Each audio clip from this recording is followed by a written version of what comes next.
Anong patotoo ni kapatid Rod? Hallelujah. Dati tayong masama, Binago. ngayon ay patuloy na binabago ng Diyos. Yes. Ano yung binabago sa atin? Yung ating imahe. Yes. Hanggang sa tayo'y maging kamukha ni Kristo na larawan ng Diyos. Amen. Ibinabalik niya yung ating original na imahe. Yung pagkagawa ng Diyos sa atin doon sa Garden of Eden. Yeah. That's right. May naunawaan pa tayo sa ating mga pinag-aaralan dito, no? Dinudula natin yung mga pangyayari sa ating buhay. Yeah. Basahin natin. Bible ulit tayo. Basahin natin ang Galatia 3:14. Yes. Galatia 3:14. Yes, ginawa ito ni Kristo upang ang mga pagpapalang ipinangako ng Diyos kay Abraham ay makamtan din ng mga hentil sa pamamagitan ni Kristo Jesus. Sa pamamagitan ng pananalig sa Kanya ay matatanggap natin ang Espiritong ipinangako ng Diyos. Hallelujah! Paano natin matatanggap ang mga ipinangako ng Diyos? Lalong-lalo na yung Espiritu, yung banal na Espiritu, ha? Sa pamamagitan ng pananalig kay Kristo. Yes. Alright, halimbawa ulit tayo, ha? Itong isang taong tumanggap ulit kay Kristo, isang hentil, galay mo yung puwan mo para dito tayo. Yeah. Lagay uli natin itong papaano tumanggap siya ng Espiritu Santo. Ulitin ko lang muna itong binasa ni Kuya Sosa niya. Ginawa ito ni Kristo. Iuurong ko sa 13. Sa 13. Tinubos tayo ni Kristo mula sa sumpa ng kautusan nang siya ay isumpa para sa atin, sapagkat nasusulat, isinumpa ang bawat ibinitin sa punong kahoy. Kasi ang Panginoon, hindi naman talaga malinaw sa Bible kung paano siya, ipinako ba siya, itinali ba siya sa punong kahoy. Basta malinaw doon, siya ay may punong kahoy, siya ay itinali o ipinako, ibinitin. Ang ibig sabihin pala noon sa lumang tipan, kapag ikaw ay ipinako o ibinitin sa punong kahoy, ikaw pala ay ikaw pala ay isinumpa. Kaya yung sumpa, doon sa Old Testament, sumpa ng kahirapan, sumpa ng sakit, sumpa, lahat ng uri ng sumpa na mababasa natin doon sa Old Testament, actually, bago yung sumpa, meron munang pangako Sabi doon, kunwari, ikaw Pachi, kung ikaw sasamba, ikaw susunod sa ganitong palatuntunan, sabi doon, ikaw pagpapalain ko. Kung una doon sinasabi lahat, pagpapala. Pero kapag ikaw sumuway, ikaw ay, ang susunod doon, ikaw naman ay susumpain. Kaya sinabi ang salita ng Diyos, double-edged sword yan Pag ginamit mo yan sa isa, meron niyang, laging merong kabilaan yan. Kung ikaw ay susunod, ikaw ay papapalain. Kung ikaw ay hindi susunod, ikaw ay susumpain. Laging may resulta. Laging merong resulta. At dahil napakaraming mga regulasyon doon sa lumang tipan, kung saan yun ay binigay sa mga Hudyo, tayo naman mga hentil, kaya sabi ron muna para sa mga hentil Ginawa ito ni Kristo upang ang pagpapala na pinangako ng Diyos kay Abraham ay makamtan din ng mga hentil. Tayo yun. Kasi sa Bible, nung sa lumang tipan, hindi tayo kasali. Pag binanggit yung hentil, tayo yung mga sinumpa, tayo yung mga hindi sumusunod, tayo yung mga makasalanan. Ang tawag sa atin, sabi ni Nanay Pachi, aso. May kasabihan noong sa Old Testament, mabuti na lang ika, hindi ako pinanganak na isang babae, na isang aso, o isang babae, kasi mababa ang uri. O isang hentil, tayo yun. Ang Old Testament na ginawa ng Diyos para sa mga Hudyo, ay napakaraming pangako na totoo namang mangyayari. Subalit napakarami din doong sumpa. At yung sumpa na yon ay ginawa ni Kristo. Siya yung ipinako, siya yung ibinitin sa punong kahoy. Siya yung kumuha lahat ng sumpa. Kaya lahat ng sumpa doon sa Old Testament, pinutol ni Kristo. At ngayon, ano na ngayon ang nangyari? Ginawa ito ni Kristo upang ang pagpapala. Ano ngayon ang bakit ginawa ni Kristo?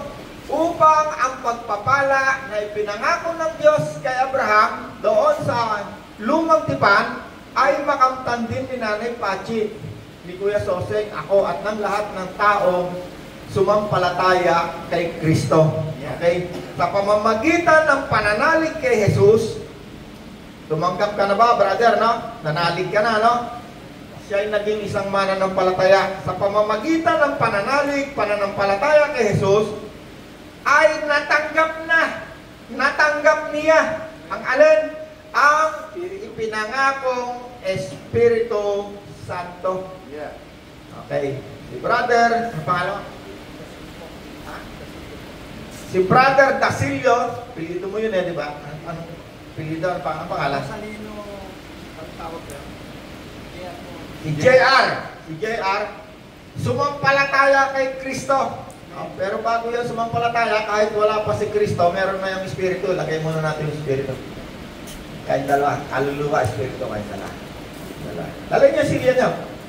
Si JR, kahit wala, nung hindi pa siya sumasampalataya, siya ay meron ng kaluluwa, meron ng Espiritu.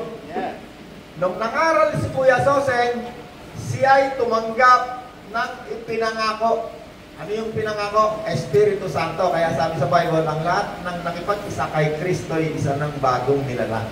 Dati siyang masama, katulad ng patotoo mo. Ano ba yung patotoo mo kanina? Dati po akong lumalakad sa isang masama at malindaan. Ayun. Hindi lang ikaw, tayo lahat. Amen. Tayo lahat. Nung nga natin dito si Tatay Obit Tatay Obit medyo mahina na si Tatay Obit yan, hindi na nakakapunta rito. Naka-wheelchair na siya, no? Sabi ni Tatay Obit, ako'y masama, ako'y ganito ginawa ko, ganoon, ganito. Pero pinapakinggan ko, lahat naman ang ginagawa ni Tatay Obit ay ginagawa ko rin. At palagay ko'y ginagawa nating lahat. Sabi ko, Tay, isa lang ang kasalanan nyo na hindi ko nagawa, pumatay ng tao. Pero muntik na ako pumatay sa sobrang kasamaan. No, dati ako dyan sa DPWH Andyan lahat ang korupsyon nung panahon namin, 1989. 89 pa yun, pakahabang panahon na. 40 years na yata. No? Muntik na akong pumatay ng tao. Buti na lang, hindi ko napatay. Kasi pagka daw gumagawa ka ng kasamaan, pupunta ka sa beer house, may babae ka rito, may babae ka ron. May kung ano-anong kabuktutan ng ginagawa mo. Pag wala kang pera, isip mo ano kayong gagawin ko, sino kaya nanakawang ko. No? Lahat tayo ay masama. Salamat sa Panginoon. Mula noong 1990s, 90 ko yata, 91, punta kami ni Kuya Sofing ng Saudi, 1991. 1991, Nakakilala ako kay Kristo, nagpasya akong sabi ko, Panginoon, tinatanggap kitang Panginoon. Pero actually, matagal ko nang naririnig yung tungkol sa Panginoon. Pero hindi ako nagpapasya na gawin kong Panginoon si Kristo. Nagpasya ako sa akin sarili. Sabi ko, Panginoon, patawarin mo ako sa akin mga ginawang mga kabuktukan. Mula ngayon, ikaw na ang aking Panginoon. Nung ginawa ko yon, I believe yun yung oras ng Espiritu Santo ay pumasok sa aming katawan. Ito ang Espiritu Santo. Yan. Kumari, ito yung ano lang to ha. Walang mga katawan kung tatlo ha. Si JR, katawang laman. Ito yung nasa loob ng kanyang katawan. Katawang kaluluwa. No? Sabi doon sa verse natin, nawa ay lubos kayong gawing mabuti, banal ng Diyos. Ang inyong buong pagkatao. Ang inyong kaluluwa, espiritu, at laman. Okay. Nangaral si Kuya Soseng. Sumampalataya kasi nakarinig ng mabuting balita. Sino rito sa inyo tumanggap na kay Kristo, taas ang kamay? Ito kayo. Ito kayo nang nangyari sa inyo. Nung kayo'y sumampalataya, merong isang pangyayari na hindi nakikita ng mata nangyari. Ano yon? Yung ipinangakong Espiritu Santo, ipinangako ng Diyos.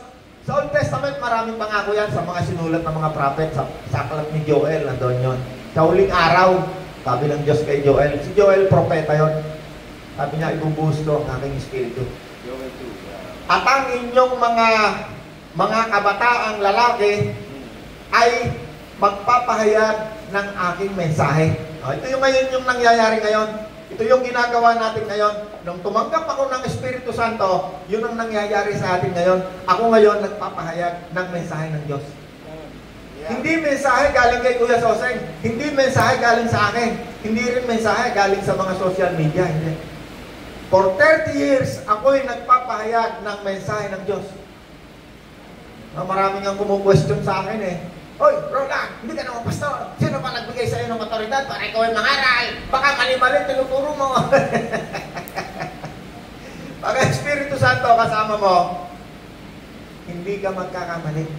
Yeah. Bakit? Ang basihan ng Espiritu Santo ng pagtuturo ay pagmamahal sa mga nilikha ng Diyos. Ang Diyos ay pag-ibig, pagmamahal. Kapag kami tinuturo ng isang tao, makasarili, hindi pagmamahal sa kapwa yun, pagmamahal yun sa kanyang sarili na. Kaya ang nangyari sa akin at sa iyo at kay JR, nung kayo'y sumampalataya kay Kristo, nanalig, ginawa ninyong Panginoon si Jesus. Ang unang nangyari, binigyan tayo ng kaligtasan. Bakit? Sapagkat tayo'y iniligtas ni Kristo. Sino gumawa? Si Kristo. Nung tayo'y sumampalataya, ang Espiritu Santo ay pumasok sa ating katawan. Hindi nyo, madalang ang nakakaalam. Yung Espiritu niya, Espiritu ng Diyos, Espiritu ni Kristo na tinatawag nating banal, Holy Spirit, kung tawagin natin, pumasok sa ating katawan. Kaya sabi doon sa huling pinag-aralan natin, nung nakaraang linggo, kung wala si Kristo sa taong ito, kung wala ang Espiritu ni Kristo sa taong ito, sabi niya, hindi kay Kristo ang taong ito. Yeah. Anong verse niya, Kuya Soseng? Alam na Kuya Soseng niya. Naka-iPad na si Kuya Soseng. Romans 8:9, ngunit hindi na kayo Teka lang, Kuya Soseng, kayo natutuwa sa iyo eh. Alam mo si Kuya Soseng, pareho kami tricycle driver, kaya patatayunin lang kita. Tingnan mo tingnan natin kung anong ginagawa ng Diyos. Pagmasdan nyo lang si Kuya Soseng, ha? Tricycle driver yan, ha? Naka-iPad. Ako tricycle driver din lang ako, eh. Kailan ka pa sumampalataya kay Kristo, Kuya Soseng? 1986. Yeah. Mag-aapat na pong taon na. Yeah. Mag-aapat na pong taon na ako. Tatlong po na ako. 30 taon na, alam ko, 30 taon. 4 na pong taon. Tayo ba'y napahiya dahil tayo tumanggap kay Kristo, tayo nangaral? Abay, hindi. Alam nyo ang mga mayor ng bansa. Kahapon, kausap ko yung nasa araw, may kausap kami mga kapitan. Pupulong sila. Sabi sa akin, ha? Takaw! Yung ika si Pastor Soseng, malayo pa yung kaya sa mayor. Niyalagyan na ika ng mayor yan. Alam nyo ika, inaahakam niya. Alam nyo kung bakit? Kaya nagkaganon, nagkaroon tayo ng dangal dahil kay Kristo. Yes. Tinan nyo ang damit na, no? Tinan nyo. Pinakita ko lang sa inyo, paano yung ipinangako ng Diyos kay Abraham natatanggap ng mga taong tumanggap kay Kristo.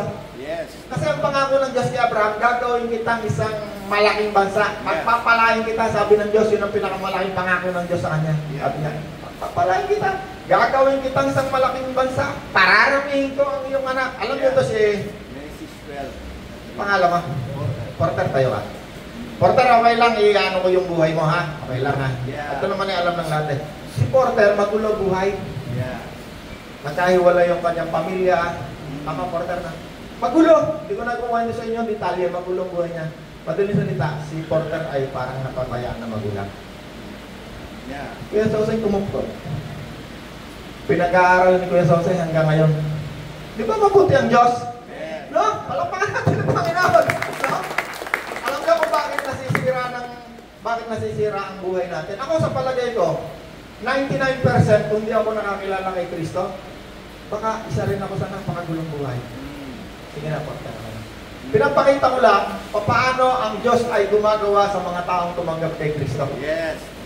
Tricycle driver, nakakilala kay Kristo. Masaya ang buhay natin ngayon. Bakit? Yun ang pangako ng Diyos. Yeah. No? Yun ang pangako ni Kristo. Alright?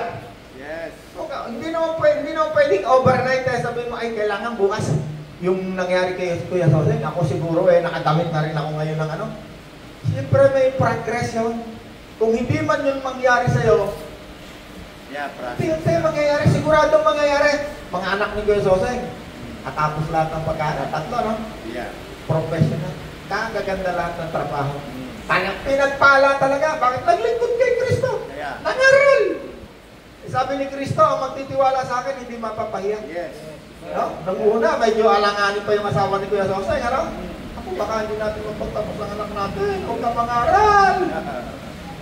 Parang ako rin. Nung ako'y nag-uumpisang mangaral, maraming, no? Sabi nga ng mga anak ko, nagpaalam ako sa bis, ako'y mangangaral ng mabuting balita. Ako, nag-iyakan. Kasi doon sa dati ko simbahan, pag nangaral ka, hindi ka na pwede magtrabaho Iiwanan mo na yung negosyo mo. Sabi ng Diyos, nung iiwanan ko na, huwag mo yung ituloy. Ngayon, alam ko na handa kang sumunod sa akin. No, di ba? Si Abraham, ano? Iaalay na niya yung kanyang kaisa-isang kayamanan. Nanay Pachi, no? Si Isaac, ano? Punta na sila doon sa bundok ng Horeb. No? Kasi sabi ng Diyos kay Abraham, no? Sabi ni Abraham, bakit po, o Diyos? Sabi ng Diyos sa kanya, sumunod ka sa akin. Sumunod ka sa akin, sabi niya. Ikaw ay aking pagpapalain. Gagawin kong isang makapangyarihang bansa ang ikaw. Pararamihin kong lahi mo. Tingnan mo tayo ngayon, naging anak ni Abraham, ano, Nanay Pachi, no? Ang lahat ng sumasampalataya ay naging mga anak ni Abraham. Brad, basahin ko. Sige, okay. Sabi niya ang Panginoon kay Abraham, pararamihin ko ang iyong mga anak at apo at gagawin ko silang isang malaking bansa at pagpapalain kita at gagawin kong dakila ang iyong pangalan at ikaw ay magiging pagpapala sa marami. Hallelujah. Kaya tayo napagpala ng Diyos. Bakit? Sapagkat ang lahat ng sumampalataya kay Kristo ay naging mga lahi ni Abraham. Saan niya Kuya Soseng? Alam ko, dyan din yun sa verse na yan, ha? Teka, balikan natin. Umpisahan natin sa, dyan din sa verse na yan. Galatia, dyan pa rin yan, sa Galatia 3. Sige, umpisahan natin sa, umpisahan natin sa 1, Kuya Soseng. Kayong mga taga-Galacia, para kayong nangahangal. Sabi ni Apostol Pablo. Si Apostol Pablo nagtuturo dito Sino ang nakagayuma sa inyo? Maliwanag na ipinahayag na sa inyo kung paano namatay si Jesucristo sa krus. Ang mabuting, sabihin nga ninyo, tinanggap ba ninyo ang Espiritu sa pamamagitan ng pagsunod sa kautusan? Sa pamamagitan ng gawa ayon sa kautusan, o sa pamamagitan ng inyong pananalig, narinig tungkol kay Kristo? Siyempre, ang sagot dito, pamamagitan ng pananalig. No? Kasi ang pinag-uusapan dito, yung tungkol sa Espiritu Santo. Talagang napakahangal ninyo, nagsimula kayo sa Espiritu, ngayon nais ninyong matapos sariling lakas. Wala na bang halaga sa inyo ang naranasan ninyo? Malamang naman ay mayroon. Bakit? 5. Ipinagkaloob ba sa inyo ng Diyos ang Espiritu Santo dahil sa inyong mga gawa ayon sa kautusan o dahil sa inyong pananampalataya sa inyong narinig tungkol kay Kristo? No? Dinidiin niya yung pagtanggap sa Espiritu Santo. Paano raw natin natanggap? 6. Tulad na nangyari kay Abraham, sumampalataya siya sa Diyos. At dahil dito, siya ay itinuring ng Diyos na isang taong matuwid. Okay, kasi kapag sumampalataya ka, ikaw ay naniniwala sa Diyos, sumasampalataya. Kapamamagitan ni Kristo. 7. Kung ganon, maliwanag na ang mga nananalig sumasampalataya sa Diyos, ang siyang tunay na lahi ni Abraham. So, anong nangyari sa atin? Tayo pala, spiritually, naging lahi tayo ni Abraham. No? Naging tayong kalahi sa pamamagitan ng pananampalataya. 8. Bago pa ito nangyari, ay ipinahayag na ng kasulatan na ipawawalang sala ng Diyos ang mga hentil. Yan, tayo na. Sa pamamagitan ng kanilang pananalig sa Kanya. At ang magandang balitang ito ay ipinahayag na kay Abraham Pamagitan. Tignan nyo, ano? Yung palang magandang balita, pinahayag din pala kay Abraham, ano? Yes. Kaya pala yung pananampalataya na binabanggit dito, yung pananalig ni Abraham eh. At Yes. katulad natin eh, na mga nananalig ngayon, sumasampalataya, ano? Nanay Pati lang. Yeah. Kaya pala tayo naging kalahi ni Abraham. Okay, sana ako. Sa Sa 9. Yeah. Sumampalataya sa Diyos si Abraham, kaya't siya'y pinagpala. Yeah. At pagpapalain din tulad niya ang lahat ng nananalig at sumasampalataya sa Diyos. Amen. No, kaya pala tayo'y sinabi rito na pinagpala na sapagkat si Abraham mismo, siya ay sumampalataya sa Diyos, kaya siya ay pinagpala. So, Nanay Pachi, bakit ka magpapalain ng Diyos? Sa anong dahilan? Dahil sa pananalig, hindi dahil sa gawa. Yes. So, ano ba yung ang karaniwan na tinuturo ngayon ng mga nangangaral na isinugo ng mga religion, kailangan meron kang gagawin para ikaw ay pagpalain. Katulad halimbawa nung ikasampu bahagi ng sweldo ni Rodrigo. Di ba, Rod? Yun ang laging testimony para ikaw ay pagpalain. Ako'y nagbigay dahil yun ang sinasabi ng kautusan. Ano makalinaw? Sabi rito, hindi dahil sa sinasabi ng kautusan, kaya ikaw ay pinagpala, kundi dahil sa pananalig. Okay. Yeah. Pinaintindihan kayo? Yeah. Kasi yung nandun sa kautusan, hindi mo pwedeng gamitin na ikaw ay pagpapalay kasi tayo ngayong mga hintil, nasa ilalim tayo ng tinatawag na bagong tipanan. Wala tayo doon sa lumang tipanan. Nalalay pa din hindi naman tinuli si Kuya Edwin para katulad ron kay Abraham, natutuliin yung kanyang lahi. Actually, hindi lahat ng anak ni Abraham ay naging lahi ni Abraham. Yung iba sumuway, kumabila. Yung Muslim nga, tinuturing nila silang lahi ni Abraham kasi yung kanilang ama na tinuturing, na panganay talaga ni Abraham, si Ismael. Ismael nga ito pangalan niya. Ismael, yeah. Si Ismael. Kaya lang, hindi niya Diyos at Diyos ni Abraham. Oo, hindi siya naniniwala sa Diyos ni Abraham. Si Ismael, hindi siya, pinuli rin siya eh. Panganay rin siya pinuli, ano? At actually, si Ismael ay pinangakuan din ng Diyos ng, ng pagpapala eh. Kaya nga sa mga panahon ito, mas mayaman nga sa atin ng mga Muslim eh. Mga Muslim sa Dubai. Ang anak nanay Pati niya, no? Yeah. May Kuya Sosa, anak nanay Pati, parang magtatrabaho rin daw, no? Wala kayong anak sa trabaho. Kaya tayong mga Pilipino, karamihan sa atin, mga magulang natin, napunta ng abroad eh. Saan tayo napunta? Saudi. Yeah. Sa Qatar. Yeah. Sa Dubai. Mga Muslim country. Kasi ang mga Muslim country ay pinangakuan din ng Diyos ng kasaganaan, ng pagpapala. Sila'y anak din ni Abraham sa pisikal. Yeah.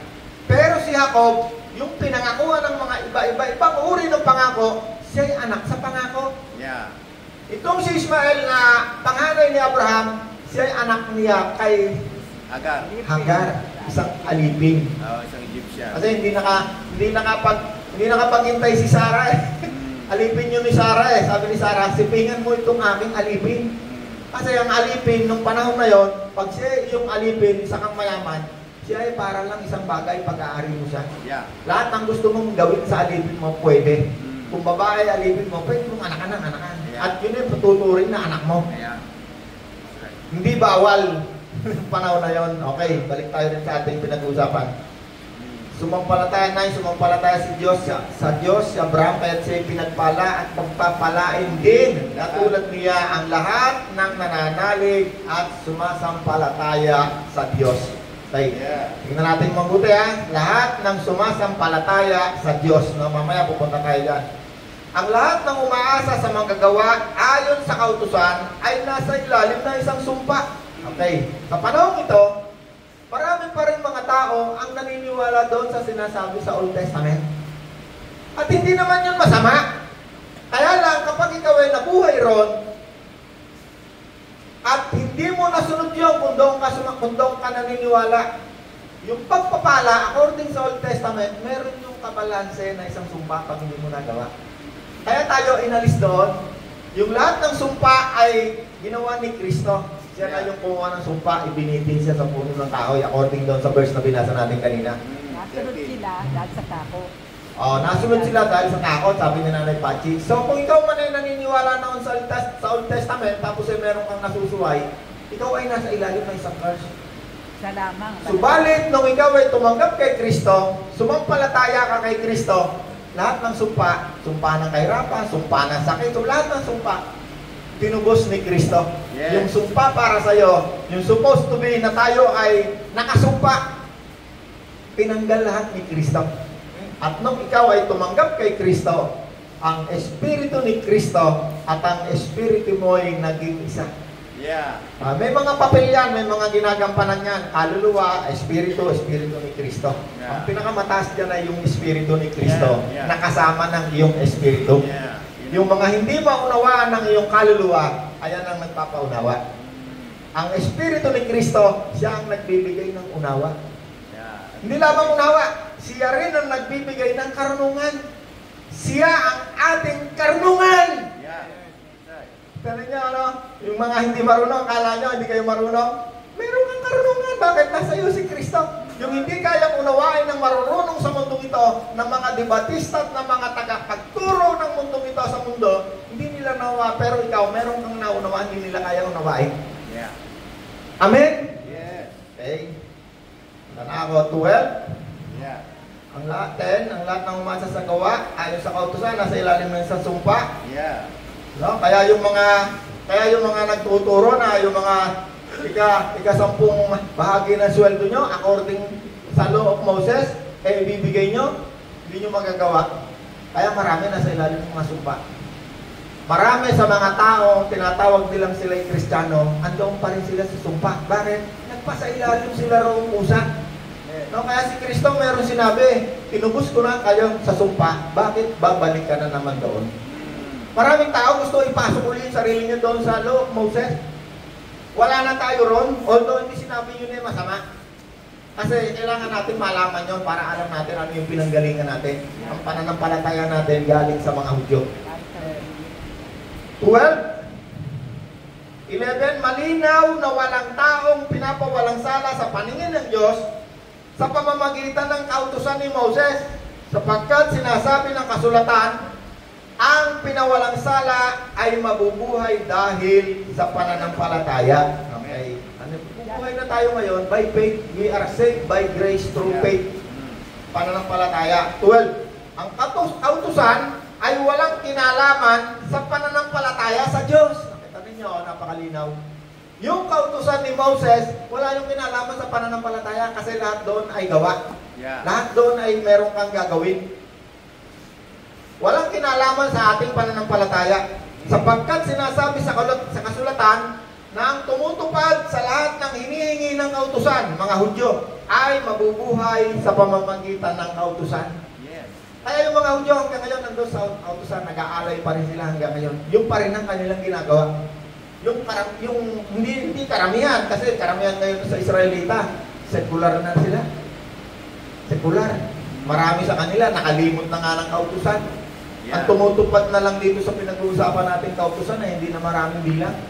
Yun na lang makikita ninyong mga nakabaranggot na kanya, mahaba ang balbas. Ang karamihan, sekular na sa mga Hudyong ito. 13. Inubos tayo ni Kristo mula sa sumpa ng kautusan ng siya'y isumpa para sa atin sapagkat nasusulat, isinumpa ang bawat ibinipin sa punong kahoy. Anong ginawa ni Kristo? Tinubos. Kung tayo man dati ay naniniwala doon sa kautusan ni Moses na ating ginagawa, sabi ni Kristo, sa sumpa ng kautusan, siya'y isinumpa para sa atin upang sapagkat nasusulat, sinumpa ang bawat binipin sa punong kahoy. 14. Ginawa ito ni Kristo. Upang ang pagpapala. Yeah. Bakit ito ginawa ni Kristo? Upang ang pagpapala na ipinangako ng Diyos kay Abraham ay dumaloy din sa atin na mga hentil. Yeah. Tayo yung mga hentil. Tayo yung mga hentil na sumampalataya ngayon na kaya ginawa ni Kristo para yung pagpapala.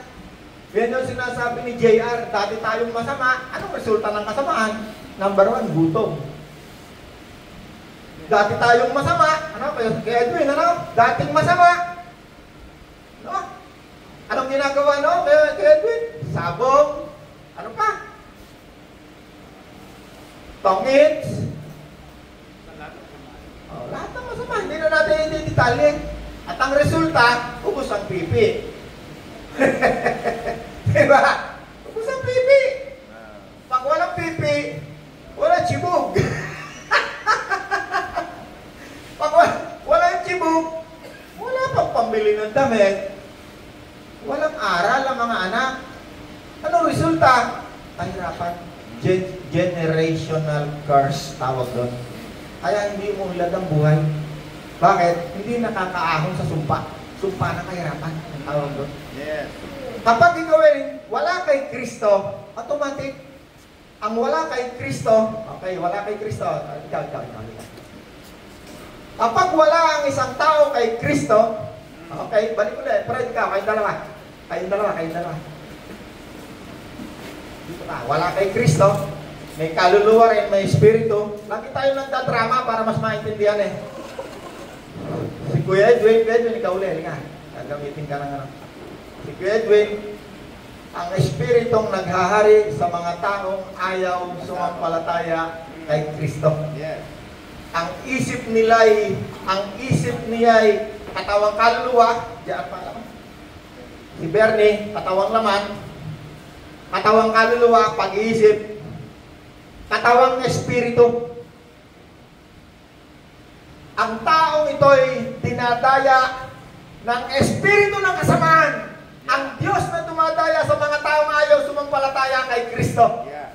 Kaya pinag-aralan natin last week eh. Yeah. Ang Diyos ng katawan, ang Espiritu. No, Espiritu din siya. Espiritu din ito. Pero may identity ang dalawa na yan. Ito, Espiritu banal.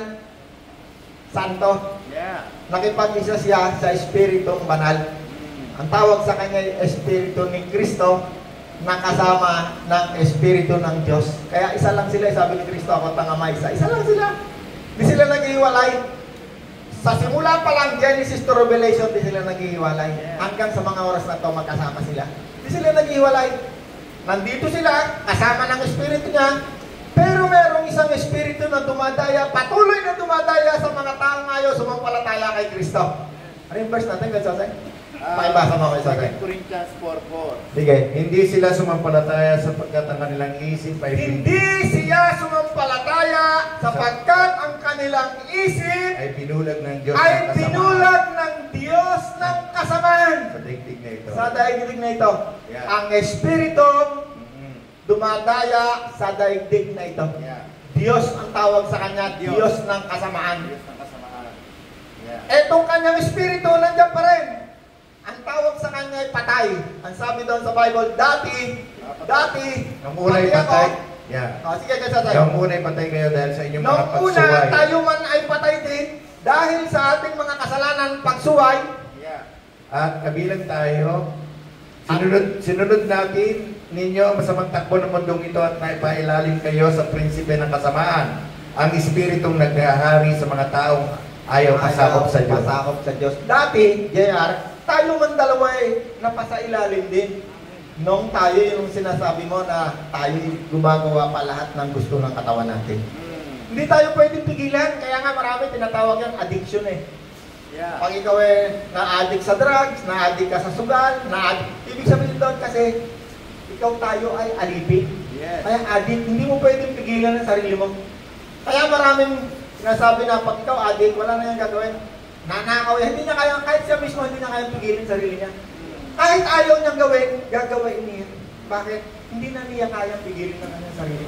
At tayo dati yun. Dati tayo'y alipin ng espiritu ng kasamaan. Dati, hindi na ngayon. Bakit? Sumampalataya. Itong isa ito, sumampalataya. Pero itong isa, hindi pa rin. Siya'y patuloy na binubulag pinaghaharian ng Diyos ng kasamaan. Na bumubulag sa mga taong ayaw sumampalataya kay Kristo. Patuloy na namumuhay. Yung gusto ng kanyang laman, maaaring napipigilan lang yan kapag maraming nakakakita. Kasi maaaring makukulong siya pagka ginawa niya, hindi niya napigilan yung laman niya. Maaaring pag nalaman ng asawa niya, natatakot lang siya kasi baka siya iwanan ng asawa niya. Natatakot siyang gumawa ng masama, nililihim niya kasi nakakahiya, mapapahiya yung pamilya niya. No, katulad ng mga gumagawa ngayon ng mga flood control na ganyang kataas ang pera. No? Grabe yung pera na yan, 2 bilyaran, punong-puno. Bakit nila ginagawa yon? Isipin mo, ghost project, kukubra ka na lang kukubra ng pera, wala ka naman palang sabi nga nung mga nagsasalita ng mga congressman, hindi ka tao yung mga hayop ka. No? Bay na ano na sila, casino, pupunta ng casino. Gagawin, magpapatalo ng milyon-milyon. Kaya sabi ng mga congressman, ng mga nag-iimbestiga, hindi na ikatao yung mga yan. Demonyo. Alam niyo kung bakit? Kasi ang kasamaan yan ay palalim ng palalim ng palalim ng palalim. Hindi ka na makakawala. Ano naging resulta ngayon? Ayan sila ngayon, nakahanap lang at lahat sa telebisyon. Kami po yung mga magnanakaw. Palagay nyo, may kinabukasan pa yung pangalan ng pamilya nila. Palagay ko, wala na. Yung isa nga, si Diskaya, hindi na lumalabas ng bahay. Kahit saan daw siya magpunta sa buong Pilipinas, tingin daw niya, papatayin siya ng taong bayan eh. Hindi na yung malilimutan ng taong bayan hanggang sa sila yung mamatay hanggang sa mawala sila. Patay na sila, minumura pa sila ng tao. Yeah. Bakit? Sapagkat ang kanilang pag-iisip, ang kanilang kaluluwa, ang taong ito'y pinagharian ng Diyos ng kasamaan. Yan ang ginawa ni Kristo sa atin, niligtas tayo. Niligtas yung taong sumampalataya kay Kristo. Ako kung hindi ako nakakilala kay Kristo, baka isa ko nandun sa TV. Itong tao ito, si Periclio. Gosa ito. Pag nanakaw ito, walang yaan ng tao. Salamat sa Panginoon, at patuloy tayong binabago. Amen? Okay? Sabi rin sa pamamagitan ng pananalig kay Jesus, matatanggap natin ang ipinangakong Espiritu. Kaya nanalig, yung ipinangako sa atin, at dito na ngayon, kasama na natin. Naging anak ng Diyos, binigyan ng kaligtasan ng kaluluwa. Alam nyo ba, ito mamamatay. Yung lahat na yan, ang Diyos kapag siya lumika, wala na yung katapusan. Hindi na matatapos. Yeah. Eternal na yan. Itong katawan na to, kahit mamatay, muling mabuhay, sabi ni Kristo. Kaluluwa, Espiritu, pag ito namatay, ililibing natin pasamantala. Kaluluwa, Espiritu na kasama ni Kristo, pupunta sa langit kung nasaan ang katawan ni Kristo. Yeah. Doon sila maghihintay. Pagbalik ni Kristo, kasama yung kaluluwa, kasama si Kristo mismo, at siya'y sisigaw, JR! Tatayo muli si JR. Bubuhayin muli. Yeah. Kung si Kristo naman ay dumating mamaya, lahat ng mga sumasampalataya kay Kristo katulad ni JR, sasalubungin natin si Kristo sa himpapawid, sa alapaap. Yeah. Sabi ng mga taga-UP, ng mga scientists, kung maintindihan niya sinasabi ng mga himpapawid na yan, hindi nila naunawaan yan. Yeah. Sapagkat ang nakakaunawa lamang niyan ay ang mga taong kinaroroonan ng Espiritu ni Kristo. Yes. Yan ang nagbibigay ng pangunawa. Paano mo nga naman ipapaliwanag dito sa mga taong matatalino? Mapupunta sa langit, walang oxygen doon, sabi ng science. Si Kristo beyond science. Kaya nga lumalakad siya sa tubig eh. Yeah. Malakad siya sa tubig. Yung hangin niya, sinasaway niya eh. Si Kristo beyond science. Pinanganak nga si Kristo sa tiyan ng birhen eh. Sabi na science, hindi yung makapaniwala nito. Paano manganak tong si Birhen Maria, Birhen nga, sa science kailangan may 2 itlog na bago mag-contest na rebatsi, di ba? Hindi na ipapaliwanag ng siyensya ang tungkol sa Diyos beyond science. Kaya binigyan tayo lamang ng pangunawa para ating maunawaan kahit hindi natin detalyadong maipaliwanag sa science. Yeah. Paano mabubuhay ang patay? 3 araw na namatay si Kristo, nabuhay, nasa langit. Ano sinakyan niya? UFO. Alam nyo ngayon, ang UFO, tinatanggap na ngayon ng daigdig yan. Ang dami ng mga military nagsasabi, may UFO. Ano ibig sabihin ng UFO na nagpakit? Unidentified flying object. Ang Amerika, hindi ba identified? Unidentified. Ibig sabihin, hindi nila may paliwanag yun. Merong nakikita silang UFO, mga UFO. At ngayon ay palasak na yung mga military, mga general nagsasabi, dati tinatago yan. Pag ikaw ay nakakita ng UFO, sabi nila yung tingin yan. Ngayon, kahit yung mga defense forces nila ng Israel, ng Amerika, nilalabas na nila ngayon information dahil nila nakikita mga object. Alam niyo kung bakit? Alam niyo kung bakit yan ay tinatanggap na ngayon ng daigdig? Kasi si Kristo babalik na. Pagbalik ni Kristo, maraming mga mananampalataya katulad ni Kuya Sosay, katulad mo, mawawala sa isang mata. At kapag tayo'y sumalubong kay Kristo, sasabihin na nandito sa daigdig ng mga scientists, nako, nagkaroon ng mass abduction ng mga UFO, alien. Piniprepare na nila lahat ngayon yan, nahanda na yung isip ng tao. Para yung gagawin ni Kristo, mapasinungalingan nila. Ganyan ang Diablo lagi yang naglalagay ng ng paraan para yung gagawain ng Diyos, mapasinungalingan niya. Yeah. Wala namang nakahawak sa UFO na yan, no? Illusion lang. Illusion nila yan para pagdating ni Kristo, yung naghihintay kay Kristo, pag nawala, sasabihin ako, yung nanay Pati na yan tatanda-tanda na, kinuha tuloy ng alien. Inabdak. At marami na ngayong mga sinasabi na ina-abduct ng alien kasi preparation yan sa isip ng mga tao para hindi nila tanggapin ang pagbalik ni Kristo. May natututunan tayo? Yes. Sana tayo. Okay. Yan lang kayo, ha? Pinaunawaan kayo sa ating ginagawa ito. Mas naunawaan nyo, no? Alam nyo kung nasaan kayo dyan, ano? May hari naman, wala kayo rito, ha? Pero hindi ko ibig sabihin na itong taong ito, kasi baka isipin nyo, bakit ako gumagawa pa rin ako masama? Hindi ko naman mapigilan. Alam nyo, nung ako'y naging Kristiyano, ganyan din ako. Sabi ko, parang wala na yata akong pag-asa. Gumagawa pa rin ako ng kasamaan. Yes. Hindi ko alam, nung panahon na yon, nagbabasa ako ng Bible, nandun pa pala ako sa proseso, hanggang sa nalaman ko, ikaw ay namatay na kasama ni Kristo. Hindi ka na alipin ngayon ng kasalanan. Yeah. So huwag ka na magpapalipin, huwag mong susundin. Alam niyo kung bakit tayo minsan nakakagawa tayo ng kasalanan o ng kasamaan? Kapag ang isang tao, itinuon ng kanyang pag-iisip sa nasa ng kanyang laman. Yeah. Alam niyo yung cellphone natin na yan? Andyan yung lahat ng kabugtutan. Ang isa na dyan, pornografiya. Napakaraming biktima niyan kahit mga tinatawag ng mga Kristiyano. Yes. Napakarami. Kapag ang iyong pag-iisip, kaluluwa, ay itinuon sa pagnanasa ng laman na ito. Kaya sasabihin, may verse ka na. Yeah. Sabi Sige. dito, Ang tao ay natutukso kapag, sige, sabi dito kasi, basahin ko ito muna. Sige. Binuhay kayong muli na kasama ni Kristo, kaya't ang pagtuunan ninyo ng isip ay ang mga bagay na nasa langit. Ang pagtuunan mo ng pag-iisip, tinuturo niya paano, saan mo itutuon ang pag-iisip mo, hindi sa pornografiya, hindi sa cellphone. Sige, tuloy, yung sa tayo. Ituon nyo ninyo ang inyong isip sa mga bagay na nasa langit na Ituon ninyo ang inyong mga pag-iisip sa mga bagay na nasa langit. Itong pinag-uusapan natin ngayon na ito ay mga bagay tungkol sa langit. Yes, that's right. Ituon ninyo ang inyong mga pag-iisip sa mga bagay na nasa langit. Ang mga bagay na panlangit ang sa isip nyo, hindi ang mga bagay na panlupa. Sapagkat namatay na kayo at ang inyong tunay na buhay ay natatago sa Diyos kasama ni Kristo. Hallelujah. Anong gagawin? Itutuon natin lagi yung ating pag-iisip. Paano may itutuon ang pag-iisip sa mga bagay na nasa langit? Yeah. Number 1, ano ginagawa mo, Kuya Roland? Pag-isip ko, ito pa yung hawak ko. Alam nyo itong notebook ko na to? Ayan o. Walang mga pamagat yan, puro verse lang yan. Ayan yung Bible ko. Itong notebook ko hanggang nakataas. Umaga hapon, babasa ko Bible.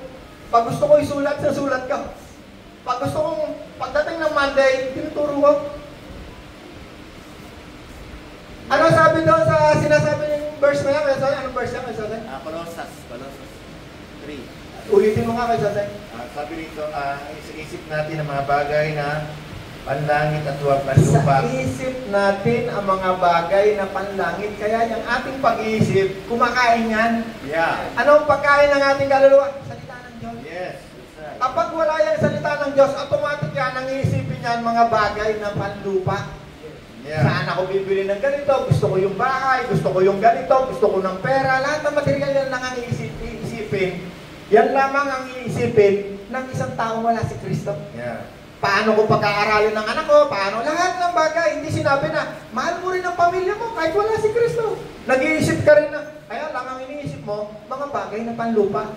hindi mga bagay na panlangit na Brad, katulad basahin ko to. natin. Sige, basahin. Kaya talikuran na ninyo ang inyong marurunong gawa at alisin ang masasamang asal. Magpakumbabang tanggapin ninyong taimtim sa inyong puso ang mga salita ng Diyos sapagkat ang salitang ito ang makapagliligtas sa inyo. Hallelujah. Salita ng Diyos.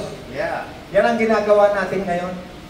Okay, paano siya natutokso naman ng isang tao? Rod, pakihanap mo nga sa computer mo. Natutokso ang isang tao kapag siya ay napadala sa nasa ng kanyang laman. Yeah. Kahit Kristo ka pa, kahit ikaw ay Kristiyano, kapag hindi ka nagpapakain sa kaluluwa mo, ang kaluluwa mo ang tawag sa akin kapag hindi kumakain ng salita ng Diyos. Patpatin, payat, hindi kumakain ng salita ng Diyos. Dito, no? Sige, Natutokso ang tao kapag siya naaamit at napag... natutokso ang isang tao, taga hindi ito pinag-uusapan natin ha, Kristiyano ha. Pwede pa rin makagawa ng kasalanan, kasamaan ha. Yes. Pero hindi ko sinabi sa atin, gumawa tayo ng kasamaan kahit Kristiyano na tayo ha. Pinakikita lamang ng salita ng Diyos ang nangyayari sa mga tao na tumanggap kay Kristo. Yeah. Ano nangyayari? Yeah. Natutokso ang isang tao kapag siya naaakit kapag siya'y naaakit at nagpapatangay sa kanyang sariling nasa. papatangay sa sariling nasa ng Yeah. iyong laman. Kapag ang nasa ay... Hold on, nasa ng iyong laman. Yes. Anong nasa ng laman? Hold lang kuya ko sa tutuloy mo yan ha. Anong nasa ng laman? Yeah. Number 1 yan, may nasa yan ng sex. Kaya maraming tao nagkakandalugay-lugay ang tao, nagkakaroon ng kaliwa ng babae rito, ng babae ron, nagpunta sa prostitute, pag uwi, dala-dala yung sakit ng prostitute. Sa Amerika, tandamakmak may AIDS. Yeah. Alam niyo kung bakit? Number 1 sa sex doon, nalilipat yung sakit. Yeah. Yung pamilya, makita mo, mamaya, hiwalay na. Bakit? Yung nasa ng laman, yung kanyang katawan, hindi niya napigilan. Bakit hindi napigilan? Sapagkat ang kanyang pag-iisip ay itinuon niya sa mga bagay na pisikal. Hindi niya itinuon ang kanyang pag-iisip katulad ng tinuturo ni Apostol Pedro na ituon ninyo ang inyong pag-iisip sa mga bagay na makalangit. Ang salita ng Diyos. Yeah. Yang katawan na yan, may pagnanasa pa rin yan. Ako may pagnanasa pa rin. Si Kuya Sosay may pagnanasa pa rin yan hanggang sa mga oras na ito. Yeah. Pero, hindi namin itinutuon doon sa pagnanasa. Yes. Bakit? Right. Pinapakain namin ang aming kaluluwa, pinalalakas sa pamamagitan ng pagbabasa ng salita ng Diyos. Pag yan ay nagkanasa, ay, puti naman ito si Pat, yan hita. Bible, tatalikod ka. Ayaw sabihin ng, hindi yung, nakita mo na kami nagiinuman, paikang-ikang ka sa nagiinuman, gusto mo alungin ka ng nagiinuman. Tapos sasabihin mo, ay, hindi ako makapigil kasi, wala akong magagawa.